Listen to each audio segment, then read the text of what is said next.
What is up, generals?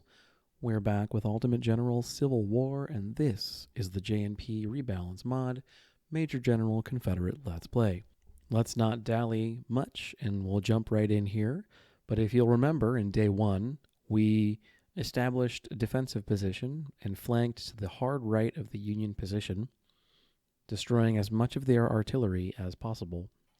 As you'll notice in the course of the following playthrough, however, as effective as that mission was, in my estimation, the Union has plenty of cannons. But let's not take any longer. Let's dive right in. Okay, so we really don't get much in the way of lead-in time from, the warning, like, hey, we're going to the next day. You pretty much jump right in. And essentially, you're under attack almost immediately on the Confederate right, and you have to manage bringing your dudes in appropriately from the Confederate left. The damn Yankees are right smack dab in the middle of all of this, and they're going to be hard to get to. So as you'll notice, I'm being shelled. 35th Louisiana is taking some fire.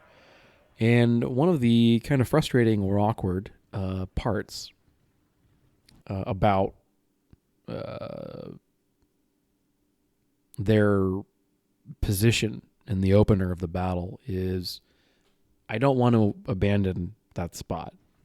I want to hold where they're at because they're actually doing a really good job covering a wide portion of my front. But as you can see, I'm getting hammered, especially every time I try and come out of the woods, I get hammered even more. So it's damned if I do, damned if I don't. I can't leave the woods because I can't abandon this portion of the table to the Union, and I can't allow them to maneuver freely because into the woods, basically. I need to keep them on the edge of the woods. But if I man the edge of the woods outside of the trenches, I'm going to take even more fire. So it's very much an interesting damned if you do, damned if you don't. But as you can see, I'm rushing more and more forces to reinforce the left. And the objective, ultimately, is to batter back the attackers, make them kind of pay, bloody them on the way in, and then ultimately advance and occupy the portions of the wood line that are currently held by the Union on their side of the river, on the right edge, where that battery of artillery was and the cavalry was coming from. We want to get there because that makes a great artillery park to shell their central base, which is the objective predominantly of this battle, is get my troops in position in whatever time I have left in the day and blast them to smithereens. As far as what's going on the left, my objective... let's briefly wrap up on the right. Minimize as much as possible the casualties suffered by artillery in that part of the line. Infantry, I expect, are going to take losses. It sucks. I'm not happy about it, but it is what it is. But you're going to be under pressure pretty much from minute one on the right. So I made the mistake in one of my trial playthroughs of going on the offensive too early. Don't do it. Learn from my errors. Hold your trenches where it's practicable or reasonable to do so, but don't be afraid to get out of them either. There are a number of situations where it's more advantageous to fight on ground of your own choosing rather than the entrenchments. The entrenchments are wonderful, but they are not the be-all, end-all of combat. So on the Confederate left, what we're doing is kind of extending as much as we can a left hook around the Union position from the north. We're going to do a little bit of fixing and flanking from the center and from the south, but for the most part, our objective is to go north. Now, this grouping of three divisions here, 38th, 20th, and 14th, are all going to hang far to the south, and they're actually going to cross the river that's along that south edge there, and then they're going to come north, obliquely against the Union position, again using the river. And the thought process there, and you'll see when we get to it, is that the Union's expecting the attack to come across the field, which logically it would. And so the spoiling attack with the infantry across that river is intended, right, wrong, or indifferent, to hit it at a weird angle, destabilize their position, and allow me to kind of take it relatively unscathed. That's a ways off, though. It takes a minute for the Confederate left to kind of get organized, get online. We get the cavalry bug here. They just teleport right through my stuff. My dudes try and shoot them by facing backwards. I mean, I don't know. I could get bitchy about it, and believe me, I will, and I did at the time, but like, at this point in time, it's a known bug. The devs have been kind of silent on the issue, but Johnny and Panda have done everything they can think of to do to try and help, and it just seems like this thing they can't track down. So, it's part of the game now. It is apparently in this era, Union cavalry, or AI-controlled cavalry, was sometimes known for its cloaking abilities. So I'm pushing some skirmishers across the river on the Union right, or Confederate right, with the intention of trying to get at, as best as possible, get at some of that artillery. I need to spot it, because I have the reach. They have to come to me, and I have artillery and cover, and a lot of things going for me. The big problem is a lack of line of sight, and so I'm trying to fix that.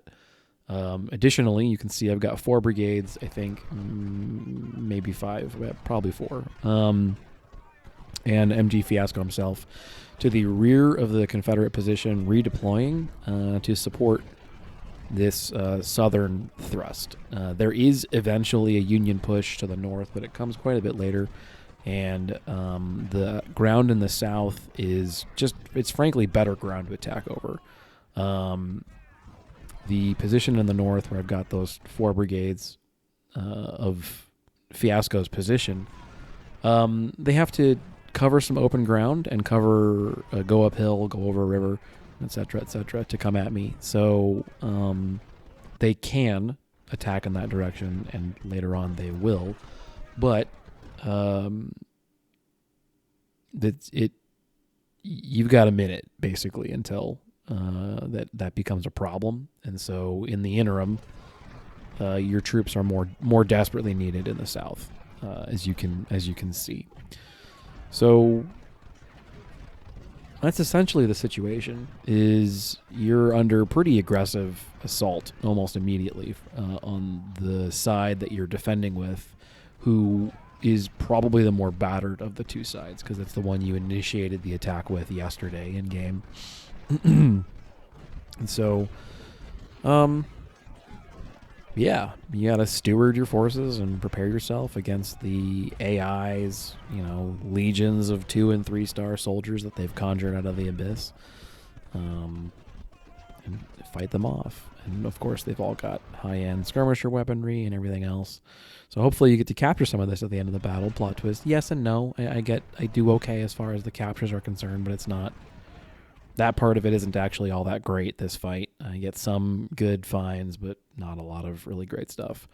One note is I end this battle on this day, because I thought when I was playing it that this was it. And I learned, having talked to Warbob over this weekend, there's actually a 3rd day of full fighting, and if you do it right, the 4th day, although you got to kind of jump through some hoops to make that happen, the 4th day is an opportunity for you to fight one more time, get your troops plenty of experience in the field, and get some more kills and that kind of thing. So there's a whole other day of fighting that I avoid unintentionally in this battle, where I could probably have made good on a lot of the casualties inflicted in the first 2 days, whittling down the Union Army as hard as I do. And it would have also prevented me from, or helped me avoid having to be quite so aggressive in some instances. I was more aggressive than I like to be, and it cost me in some of these battles. So in your playthrough, or in a future playthrough of mine, I'm going to keep those facts in mind. and be aware that I can pursue victory on day 3 of Chancellorsville. Use day 2 as a chance to just batter the ever-living shit out of the Union Army, and come in here on day 3 and really just tear whatever's left apart. So there's plenty of Union soldiers that make out of this battle as a result of it just ran out of time. And that's less than ideal to know. So, keep it in your mind.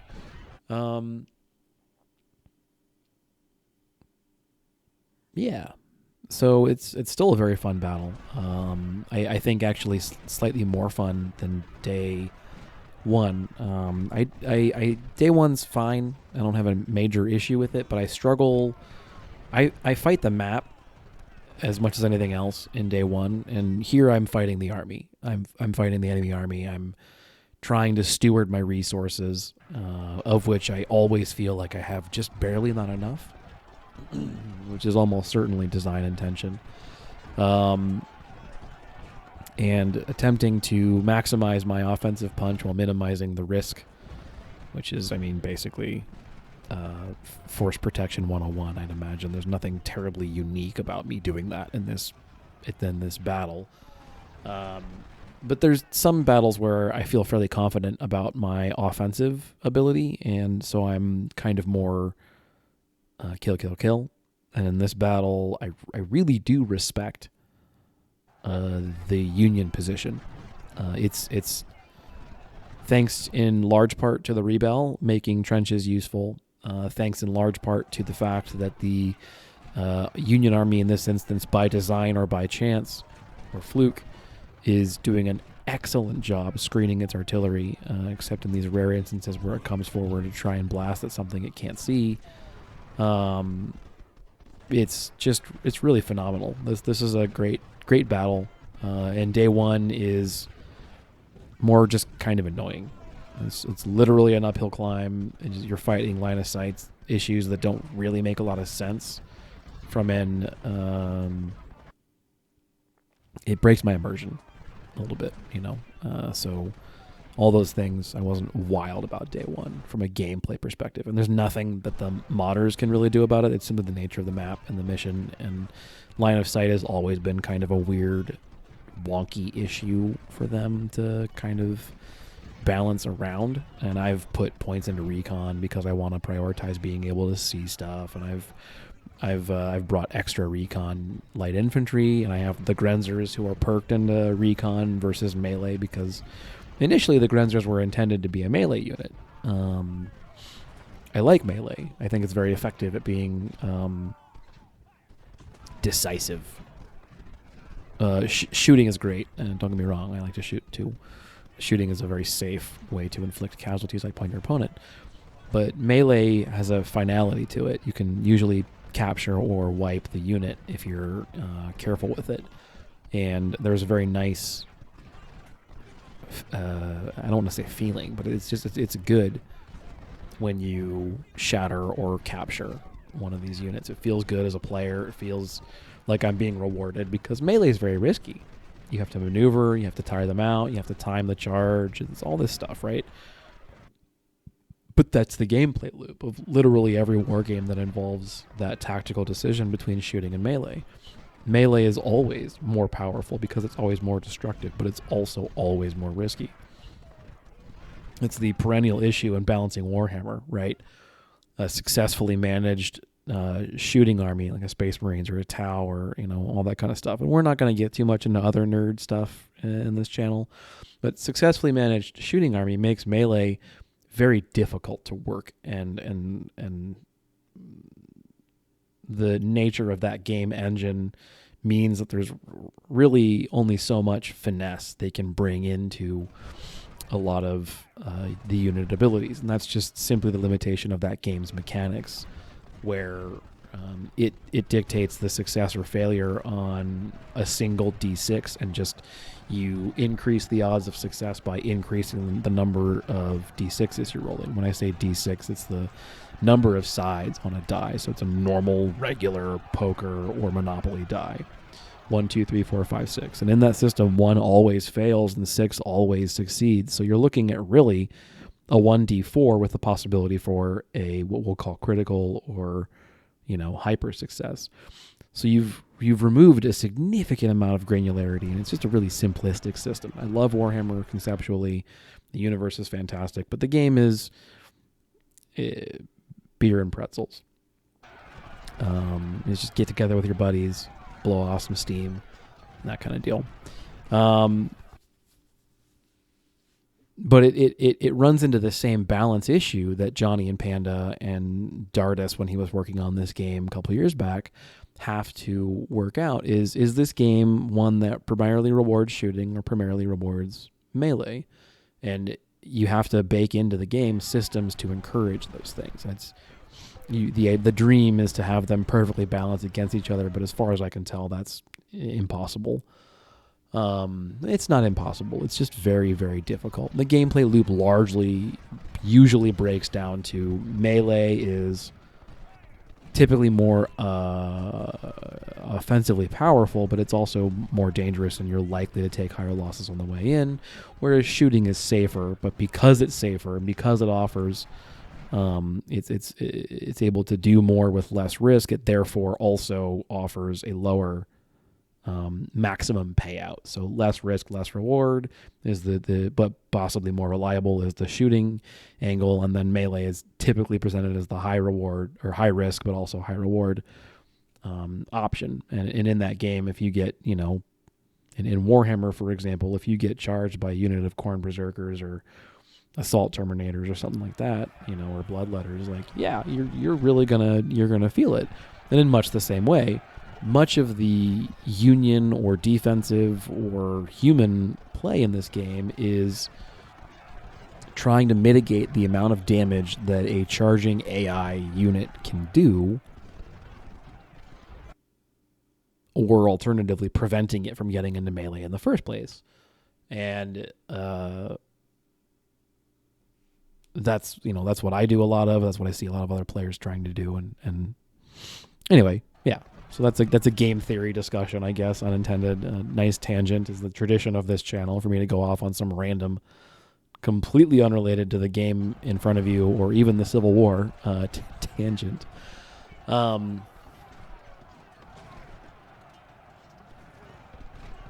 can make this related a little bit. I used to play historical tabletop board games too, a great deal, and most of those were tied more to maybe the 7 Years' War or the Napoleonic era, or I wasn't really able ever to get together a group of players who would wargame out the Civil War with me. So I kind of never, it's always been my favorite era. Tactically, strategically, just historically, I think there's a lot of really cool stuff going on in this swath of history. And I don't just mean the U.S. and the American Civil War. There's also some really exciting stuff happening in Europe that's terrible for those who lived through it, et cetera, et cetera. But it's very interesting to look at, and it shapes much of it distinctly shapes much of the following century plus of politics in the Western European theater, with here I'm talking about Prussia, and then eventually the German Confederation, and then eventually Germany, et cetera, the unification of Italy, which is I think a wee bit before this, or possibly a wee bit after, but yeah, there's a whole bunch of really exciting stuff going on all over the world in this era, and it's rapid industrialization and rapid standardization and the introduction of machinery or rail or common parts in all the weapons, and all the equipment has interchangeable parts. I don't think that's the right word, but it's the right concept. And instead of each gun being or each musket or whatever being a custom crafted tool of artisanal quality, it's a mass manufactured piece, and you can disassemble any other Brown Bess. Not that the Brown Bess would fit this qualifier, but you could take a Baker rifle, for example, or what was the French one? A needle rifle. You could take a needle rifle or anything like that and take it apart, and you could Frankenstein it for parts for any other needle rifle and that kind of thing. And like the Springfield rifles could do that as well, and I'm sure many of the Enfield ones could do it as well. And that was like becoming increasingly the norm. What does that do when you significantly reduce the cost for the purposes of a state armory to have, top tier weaponry for their troops, and the defensive equipment such as it exists in this era is like a thick wool coat, which functionally costs nothing. Like, it's expensive to the individual user, I suppose, but on the state level, it's fairly cheap. We see what we saw historically, massive uptick in numbers of men per battle, numbers of men in the armies, numbers of just the scale of warfare dramatically increases in a very short amount of time. And armies like really don't know how to do it. They don't know how to run themselves at this scale. Oh boy. So on the game, you have the invisible cavalry coming out of nowhere from the rear. This is actually very dangerous, and I'm quite nervous when this occurs. So because they could theoretically charge my siege battery, and I'm not getting those back, right? Like the 8 that I got as part of a rep reward are it, unless I capture some from the Union. So thank goodness they content themselves to temporarily steal my supply wagon. But I just never, until I destroy that unit, and I do eventually destroy it, I never leave my rear undefended anymore. And I'm frustrated that I can't take some brigades and push them forward like I want to, but it is what it is. I'm slowly trying to cross the river with the Fiasco's Corps. I-Corps is pushing northwest across the little creek bed there up against the Union position. We're trying to get muskets on that battery. We're also trying to just push them everywhere. We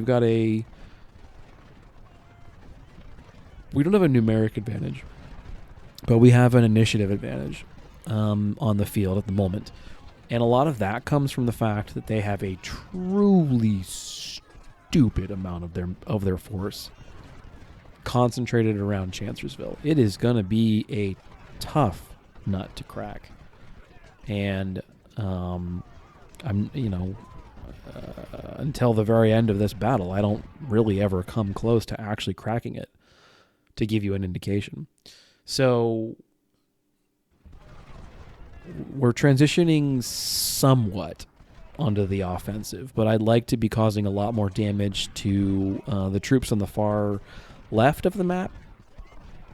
Man, I looked some of this stuff up because I thought this battle was actually pretty fascinating. So historically, this was Lee's last decisive victory. He had other victories, but this was the last one that was like a clear crushing blow where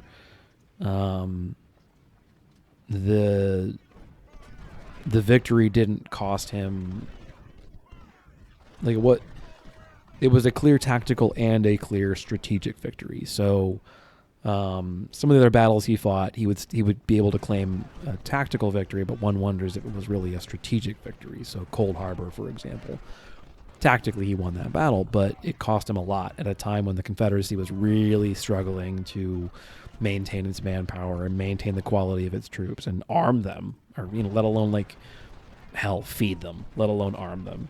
Feed them, shoe them, clothe them, pay them for sure. All that kind of stuff was like racking the Confederacy by the time you got to Cold Harbor, and that it was always kind of perennially an issue for the Confederacy, I suppose, throughout the entirety of the war, but in the course of the Chancellorsville / Gettysburg campaigns, it hadn't become the crippling problem, the strategic detriment level of issue that it was by that point of the war. And he had manpower, and he had, an energetic army and an officer corps who knew their business, et cetera, et cetera. So he hits the Union right, which is what I'm doing here now with Johnston's Corps. And I want to say it's the Union 12th Corps, but I'm not actually sure about that. And I read up a little bit about this. I thought it was very interesting. The attack there was successful in large part because that was like a really just low morale corps. I don't know the specifics about if they were inexperienced or poorly trained or whatever, but they were evidently low morale, and there was poor picket discipline, poor recon, poor information warfare, etc. So this portion of the Confederate Army was able to get basically on the, like, from an operational standpoint, they were at knife fighting range ish to the Union position before they were even aware of them. And that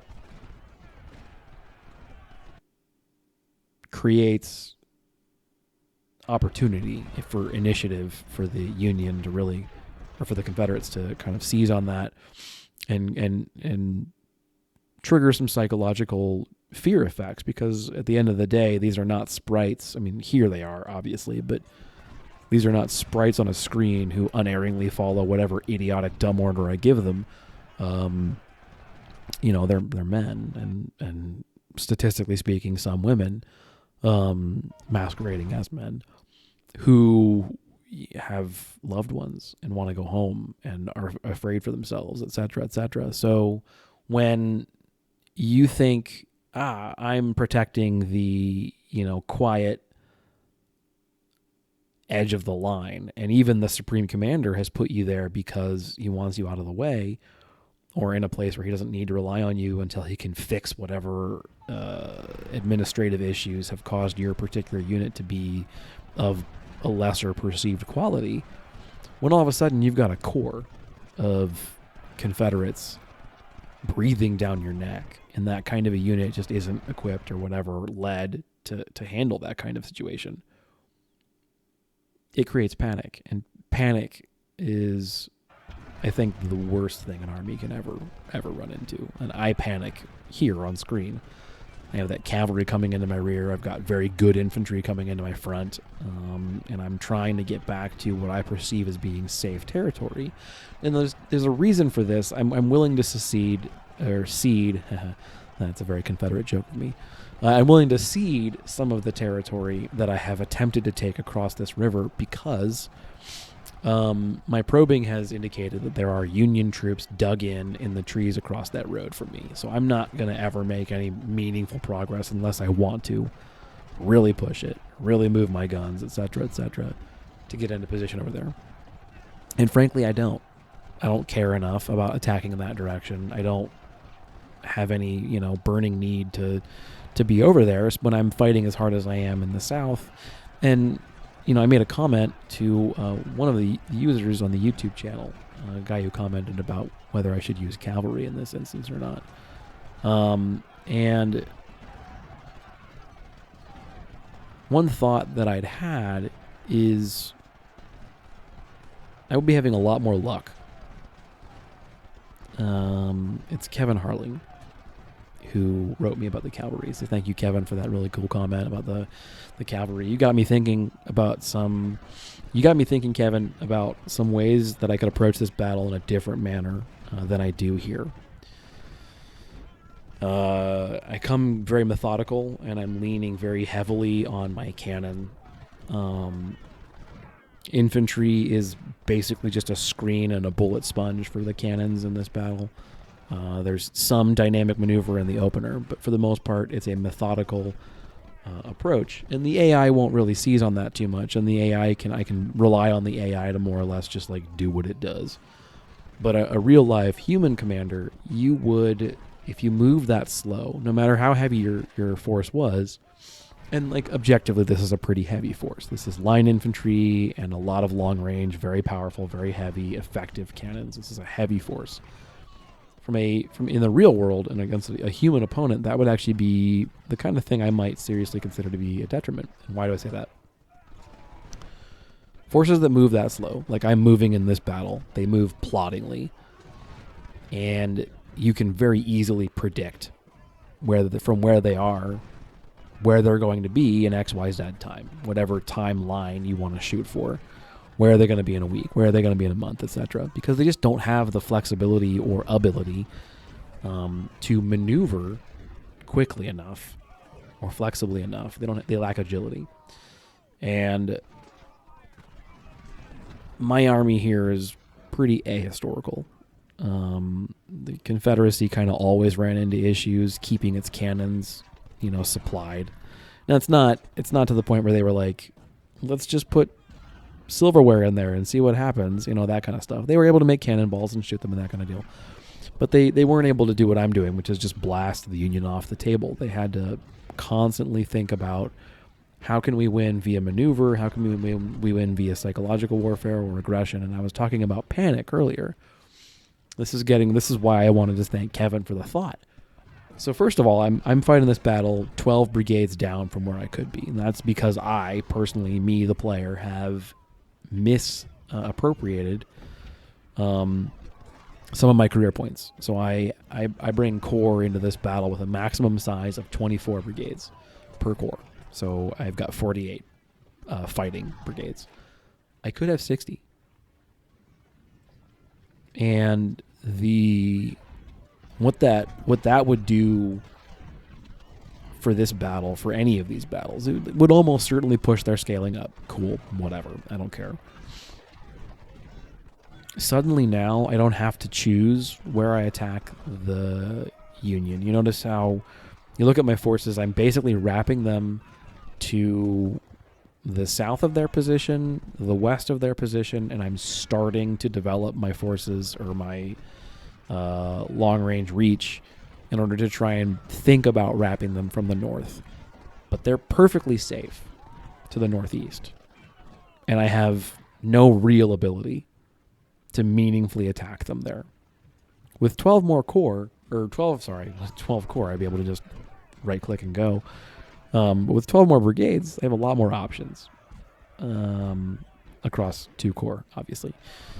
So Kevin asks, can I use more cavalry? I totally can. Absolutely. I had initially planned on bringing a brute squad of 3 cav brigades, but I played the trial run of the battle, and I just found that there wasn't really anywhere to use them that made sense. And I say that because initially in day 1, the Union position is basically them defending their positions in wooded terrain, and they're positioned against open terrain, which would be like a death ground for the cavalry. So I'd break cover into the open, immediately get deleted, and then wonder where my unit went. So in a traditional cav charge manner, they're just straight up off the table. But treating cav as essentially dismounted infantry, or alternatively high-speed dismountable infantry, i.e. the traditional role that you would imagine dragoons were designed to fulfill, there's a significant column of Union troops that approaches along the road that goes straight north. I don't know what road that actually is historically, but there's a large column of Union troops that approaches along that way. And we kind of hit it a bit in day 1. We get our snipers over there, and they cause some damage and all that kind of stuff. If I was able to bring 12 more brigades, 4 of them would have been cavalry. And they would have been all carbine cav. Fighting in a mobile infantry kind of way. And they would have rolled behind that Union force that approaches. I believe it's Hooker's men. And they would have been picking off cannon far earlier than the snipers were able to do so. And theoretically also tussling with their cavalry, because they get a pretty healthy amount of cavalry that comes in that attack force. So, yeah, it's just some thoughts, I guess, when you have your playthrough. Do try to get to AO, or whatever the army org you need to be at to get 30 corps going into this battle.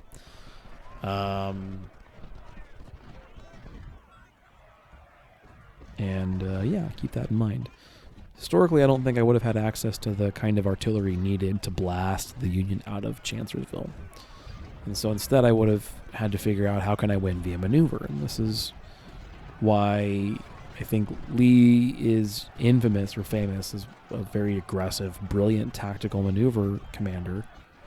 and why sometimes that got him into trouble. Because Lee always wanted battle. Lee always wanted to get battle, and Grant kind of knew it.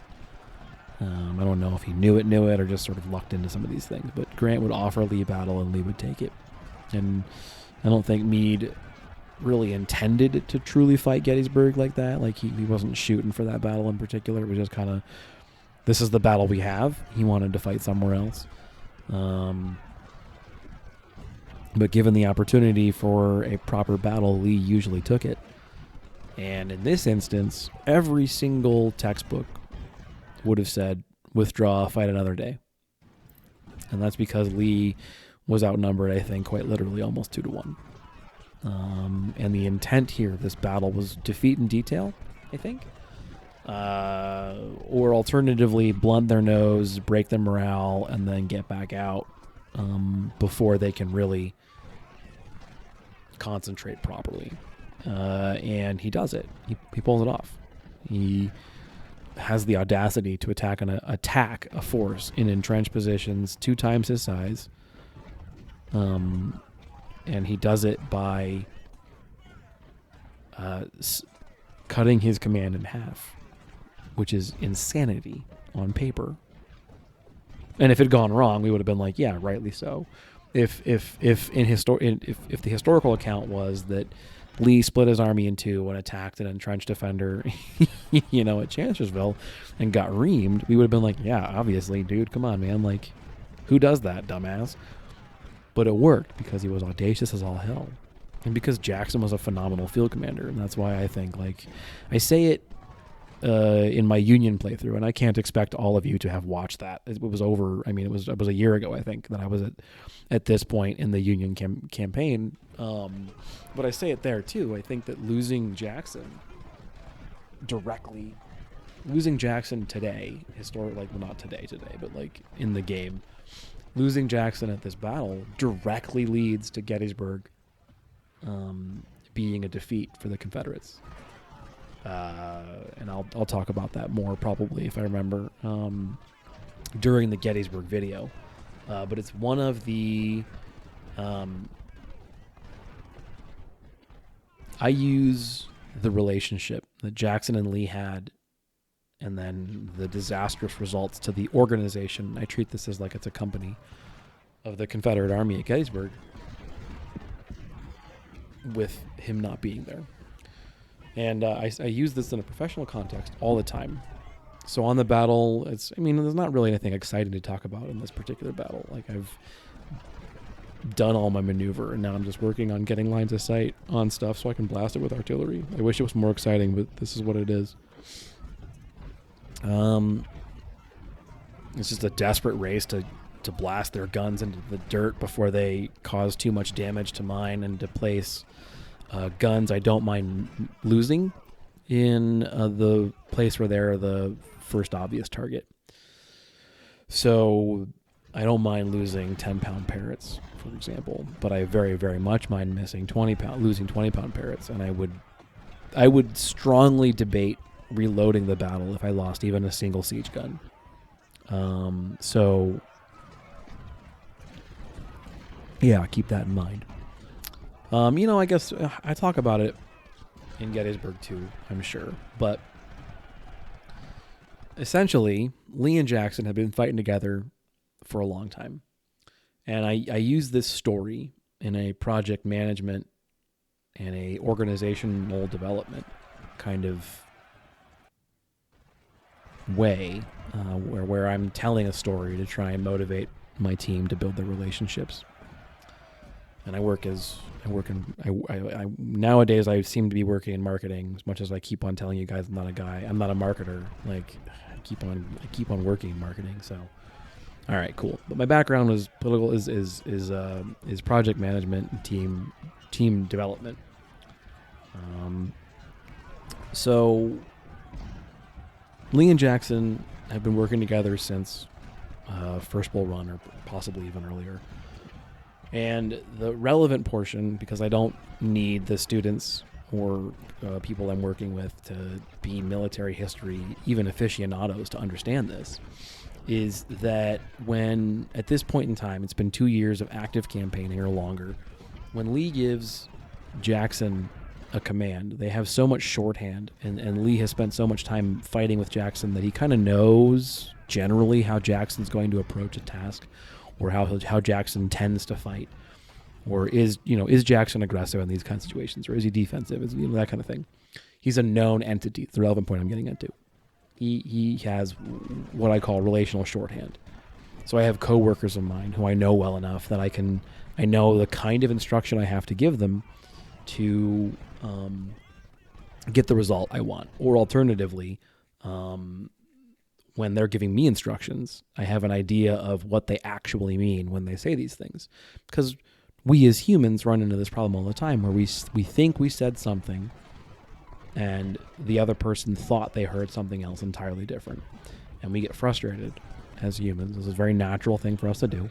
We get frustrated when the outcome is not what we thought we were asking for. And the reality is that sometimes we're not asking for what we think we're asking for. And it's not our fault. It's not their fault for they're not listening. They just hear the words, and to them the word means something different, and that's valid and appropriate. But it's just part of human nature. So what's also part of human nature, though, is the longer that someone works together with someone else, they develop this kind of working relationship, this shorthand. They have a knowledge of how someone goes about these kinds of tasks.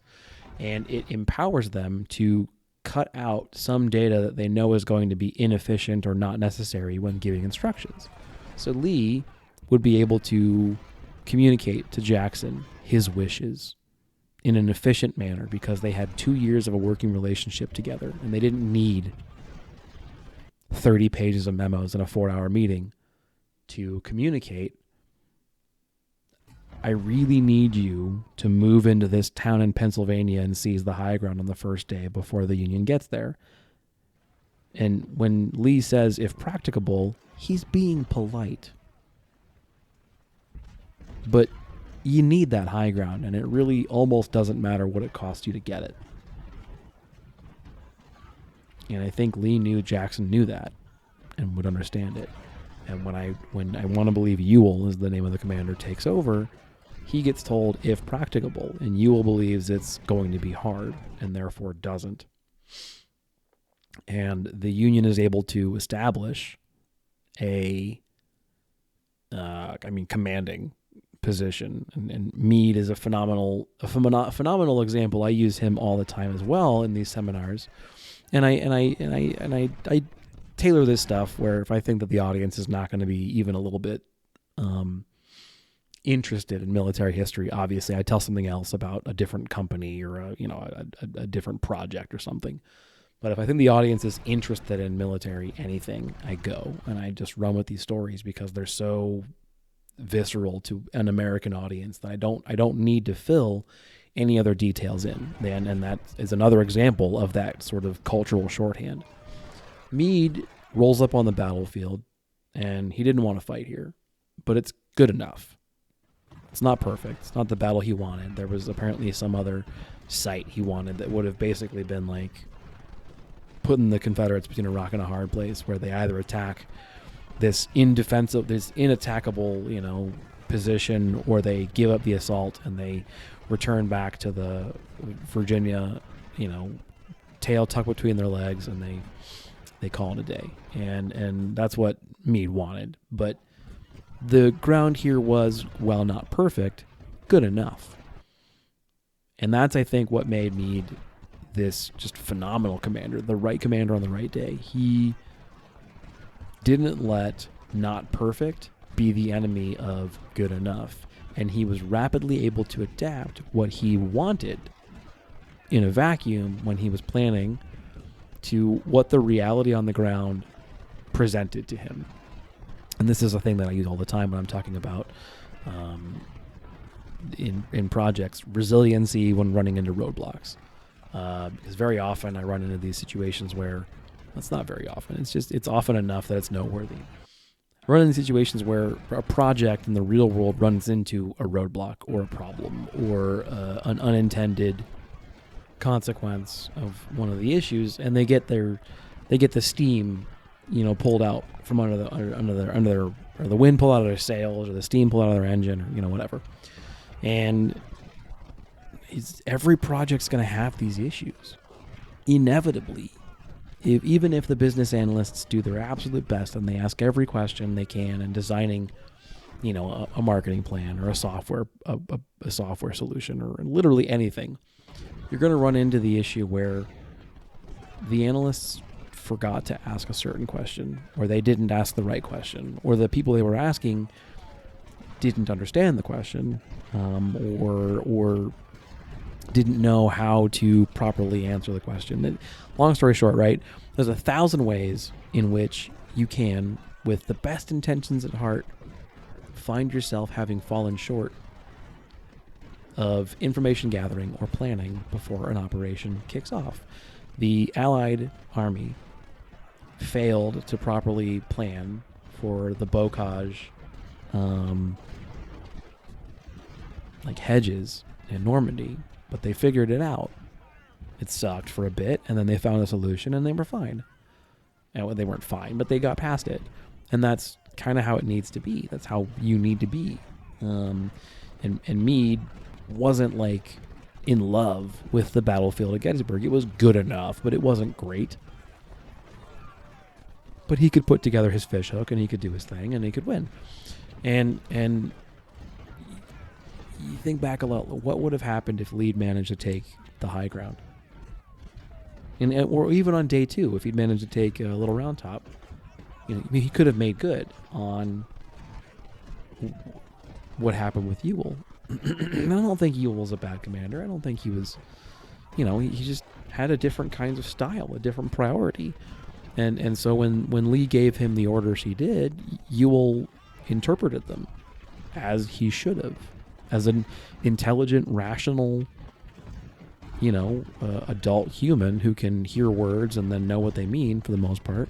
He heard those words and said, it's not practicable without taking significant losses or, whatever. And I wasn't there on the ground. I don't know what he was thinking, but the memo said, if you can do it, great. If you can't, it's fine. And Jackson would have been no, we need to do this. And Ewell was a less aggressive man, evidently. And the consequences were dire.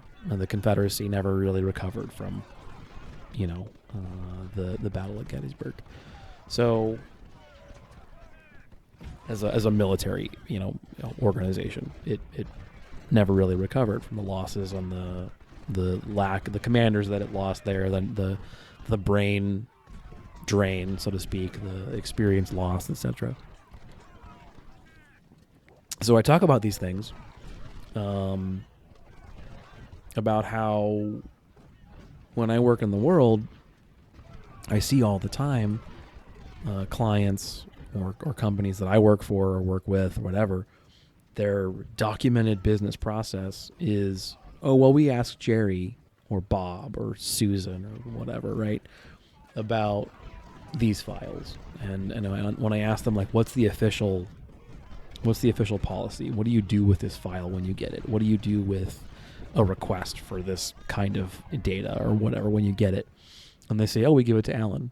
And then I go to Alan and I ask him, well, Alan, what do you do with it? And he's like, I don't know. I stuck it in Excel and I throw it in a desk. I'm like, okay, so can you document that for me? What does processing it mean to you, right? And these people have been doing it for 10 or 15 or 20 years, and they've just done this one thing, and they don't know how they do it because it's all shorthand. It's all in their head. And the reason I tell these stories is look, what happens if you lose your Jacksonville? What happens if you lose your Jackson? That's the thought. What do you do as an organization if you lose your Jackson? What do you do? What does GE do when it loses Jack Welch? What does Microsoft do when it loses Bill Gates? What does Apple do when it loses Jobs? And it flounders, right? Microsoft post Gates had Ballmer, and it didn't do great under Ballmer, and it's doing fine now under Nadella, but it took a while to get there. And the organization had to right itself. And I think Microsoft today is a different organization entirely. under Nadella than it was under Ballmer, and it's a different organization entirely than it was under Jobs or under Gates. And Apple the same. I don't even know who the CEO of Apple is because he's not Steve Jobs, and I'm not an Apple guy. I'm like pretty firmly Android, Linux, Windows in an enterprise environment, and I game mostly on Windows. And that's mostly just because it works better. But every single day that's getting easier and easier that's getting better and better in the Linux world. It's a pretty good time, pretty exciting time to be a nerd. So I've gone way, way, way off topic from Chancellorsville, but that's kind of, I guess, my brand at this point. The battle itself is going well-ish. It's bloody as all hell. I turned the scaling up to, I believe, 1.1, which I think means it's 110%. So 100 being what it would normally be, and then 1.1 being 10% more on top of that.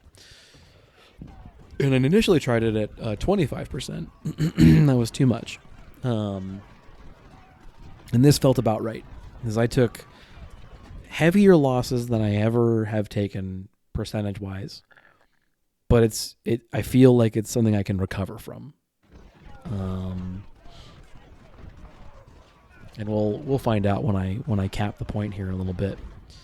How bad those losses are, but I want to say it's like 15,000, maybe 16 if you throw Artie Crew in. And that's like a lot, because I took 6,000 at Fredericksburg and I was like, this is boring. And I took a similarly low number at Antietam and I was like, this is boring. So, and I say it's boring because it's probably boring for you to watch. It's boring for you to watch me steamroll the AI every time, like the AI is not even trying. I like the battles where the AI fights back. I like it when it's a knockdown drag out. So I decided to push the point here because I can't read the name of the unit, unfortunately, but Phelps or something like that enters that trench line right next to my command. And I'm like, okay, how do I kick him out of there, et cetera, et cetera. And I'm realizing, like, they're more or less done trying to hold the open ground. And so I could keep farming for kills and getting experience, et cetera, et cetera. I keep farming for kills and whatnot. But at a certain juncture, the farm isn't fun anymore. And I understand that it's better. I should fight every single second the game lets me to grind up morale and stamina and all the other stats. I get it. But at a certain point, that farm isn't like fun to play anymore. And I'm playing this as a game. I like recording. I like putting the post audio. I really dig the ever-living crap out of talking with people on the comments. And whenever I see that someone references a fiasco vid on Reddit, or whatever, I'm like, that's awesome. Because sometimes people go like, oh, the battle went more or less the same for me, or it went different, or I couldn't beat it before I watched your videos, or whatever like that. That makes this all totally worth it. So when I get questions from Kevin about cavalry, or the relationships I've developed over the course of playing this with, Warbob and Johnny and Panda and all this stuff, I don't think I would have ever talked to these guys if I didn't start recording on YouTube. So I like it for all that, because the community aspect for a single player game that has, 1,500 active players as far as Steam is concerned, and then a larger number on GOG, but I don't have access to their API. It's not like it's a super active game. It's not Battlefield 1 or what's the one that's big now? Battlefield 5. It's not, Battlefront or a FIFA type product. So, yeah, I decided to push the cap here on the supply base. I want to kick them out of this. I realize it's going to be kind of bloody, but that's okay. And I'm getting to the point where I think it's not really profitable. There's some sniping to be done in the open here, but the real efficient farm is kind of over, and now I'm just milking infantry kills. It's never a bad thing, but there is some argument in my mind for it will be cheaper and more efficient to end this battle now and go fight a better battle on better terms. And what I mean by better battle is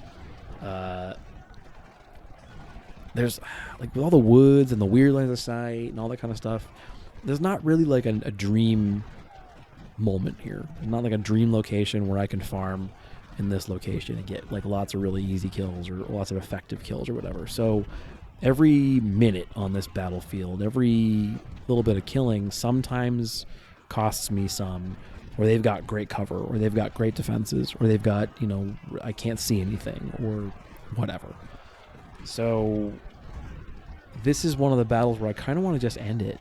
I kind of want to just get it over with. I want to move on. And it's not because I dislike the battle. I had a lot of fun fighting this thing out. It was a knockdown, drag out, bloody fight, which is exactly what I wanted it to be. They made me work for this win. But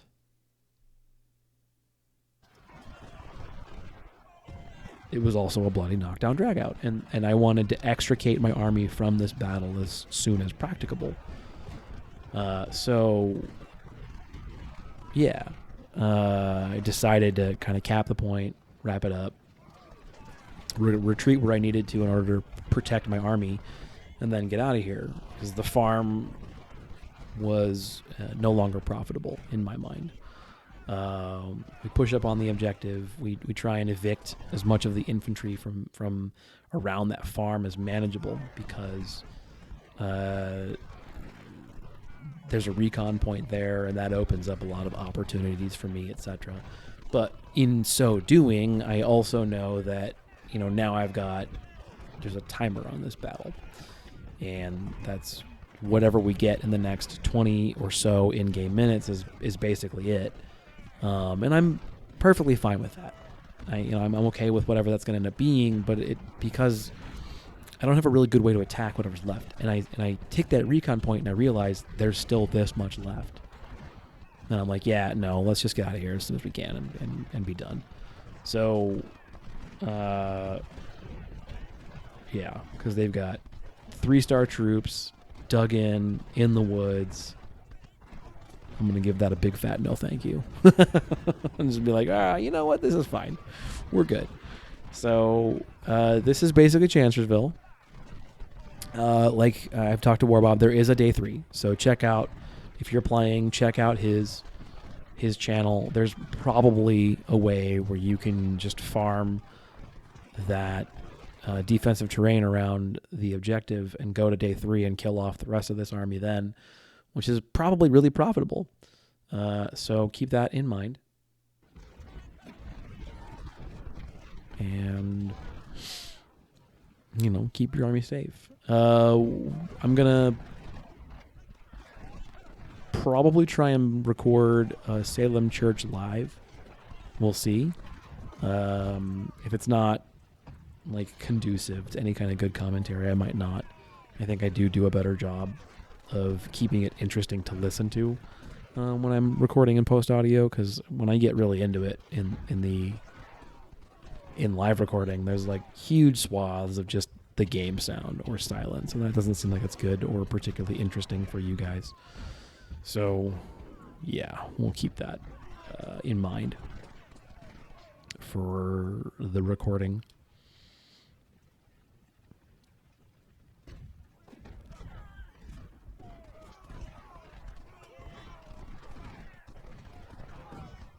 But otherwise, I'm excited for the rest of the campaign.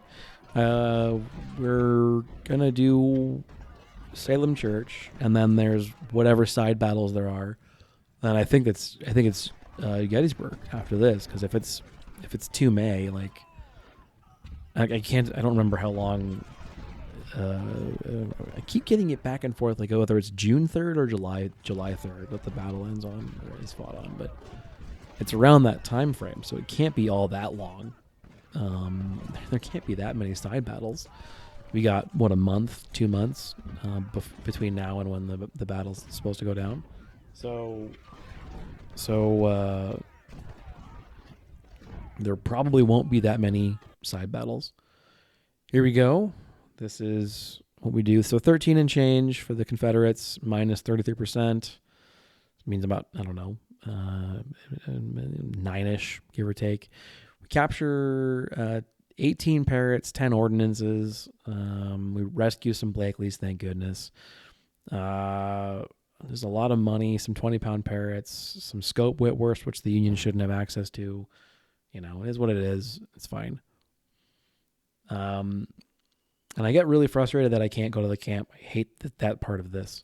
But we're outnumbered again, about 2-1 going into Salem Church. And this is just sort of a quick, I guess, hey, here it is, because I'm more or less going to fire up the save and call it a day. That's it for me as far as Chancellorsville is concerned. Guys, this is Fiasco saying have a wonderful couple of days. Hope you and your family are safe and all this COVID excitement. And we will see you guys in the next one. It's Fiasco signing out.